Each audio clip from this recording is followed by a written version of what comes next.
Hi, I'm Umber. And I'm Silly Willy. Welcome to @Moving Image Studio, the online space for media making with the Museum of the Moving Image. I'm an educator at the museum, and today we are sharing some answers to burning questions that the MOMI Education Department has around puppetry for the screen, a specialty here at the Museum of the Moving Image. Our expert on hand, Silly Willy, will guide us through some small tips and tricks to explore puppet media. He is a rabbit from the neighborhood of Astoria who is volunteering as an essential worker at the museum. During this time while the museum is closed, he has new duties that include checking that the artifacts in the Henson exhibition are well cared for. All right. Hi, everybody. I'm Silly Willy, and I have some questions here. Puppetry and the screen. Advice and questions from MOMI Educator... I already messed up. Alright, I'm just gonna keep going. Advice and questions from MOMI Education for Brian Carson, Silly Willy, and friends. Alright, well, I'm Silly Willy, so we're already started out alright. So, what kind of events could we co-host with Silly Willy or other characters? Let's see, we could do museum tours. I'm sure you've talked about that. And, since the museum is not in its conventional way open, maybe it could switch it up if we give a tour of the Henson exhibition backward. And we start at the back and we work our way to the front. And then people can see where, like, things came from or where ideas started, having seen the end and going backward. The Henson exhibition, backwards. Something like that. Or, a kind of events. We could have, puppet silly dance parties, or, we could, I'll keep thinking about that. Maybe I'll come up with some more ideas. Okay. What kind of advice can you share to help us lead virtual tours of the Henson exhibition and lead a short puppetry activity that kids to do while watching along from their screens? We could do pre-recorded video tours of the Henson exhibition, like the Henson exhibition backward. Or we could go forward. Or I could have a compilation of photos of me in the exhibit, and they could be put to a voiceover. Or I could do a video where I carry the camera around and we do a little tour. And it could be either live, or, since we have that Wi-Fi dead spot in the corner, it could be pre-recorded, and there could be a live intro and a live outro. Yeah, so that might be something. And then we'd know basically how long it was going to be ahead of time, and we could edit if necessary. Yeah. And a short puppetry activity that kids can do while watching along from their screens. Sure. We could do different types of puppets, and then putting them on camera. Would Silly Willy, hi, be interested in hosting a talk show style 1-hour event with children and other guests? Well, that sounds like fun. An hour, that's a long time, but I think we could do it. We could have special guests. We could even have a co-host if there's somebody that wants to do it live with me, and then I can banter off somebody. And then we can have people either Zoom in or maybe some pre-recorded questions and videos that they could mix into the mix. We could have a special music if there's any music that we have the rights to use. Themes. Movie themes or music or even some different things that were able to be maybe used from Sesame Street or some other Henson things that are maybe accessible to us through the exhibition. I'm sure it depends on distribution and everything. So, all right, let's see. We'll brainstorm some more. Let's see. We have used this reference. Yes, I watched it. Of Noel McNeil for a hand puppets workshop.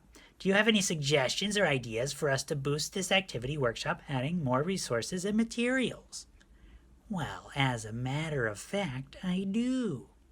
Now, the one with the hands, that's really great, and I don't want to steal Noel's idea, but I think we can elaborate and make it even a little longer and a little bit more in depth. And then maybe the kids can make, and the adults, because the adults too, they like puppets too, because it's not just for the kids. So there could be different ideas and different ways of making puppets, and we could demonstrate some. Like, I'm going to demonstrate some right now. Okay, so I'm going to get some started here. You could always start with a stick. And, the stick can be a puppet. See? Hi, I'm actually a paper towel holder. And I'm a puppet.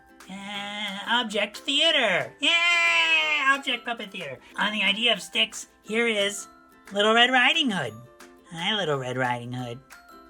She is this wooden spoon that is from Roswell Fairy Tale Theater. She is Little Red. Well, she's a space alien. So, yeah. She can tell stories. She's a rod puppet.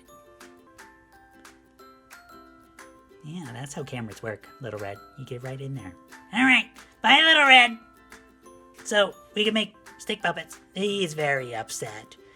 He wanted to be first. He wanted to be the stick puppet that came out first, but he wasn't. But you know what? He decides that it's not such a big deal. Yay! He's happy again. He's still gets to be on screen.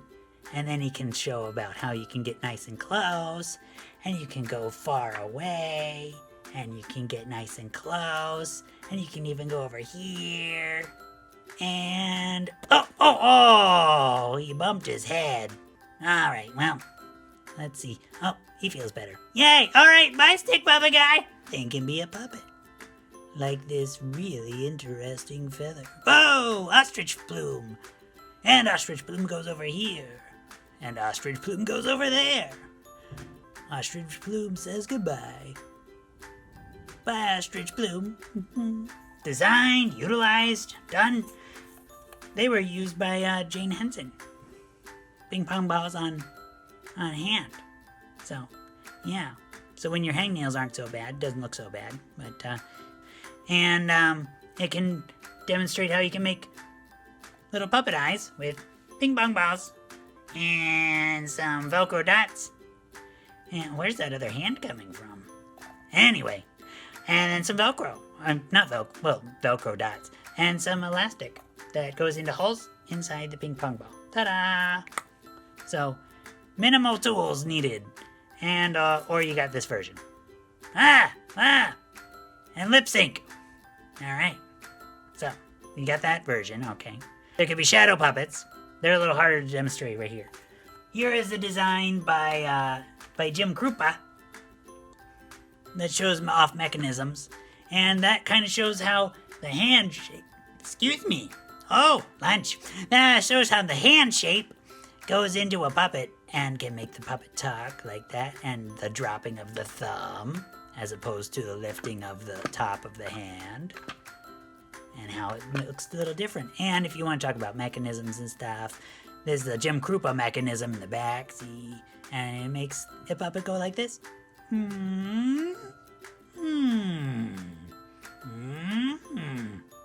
So, lots of ideas and options. And maybe these are some things that inspire us to go to greater depths of puppetry. Let's see, make sure I covered everything. Okay, good. All right, so I'm really excited to be working with you, and so is Brian. And I hope this video was helpful and inspiring and wasn't too long.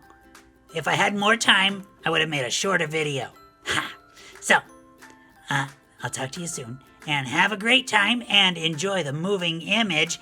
I am Silly Willy, and you are loved very much.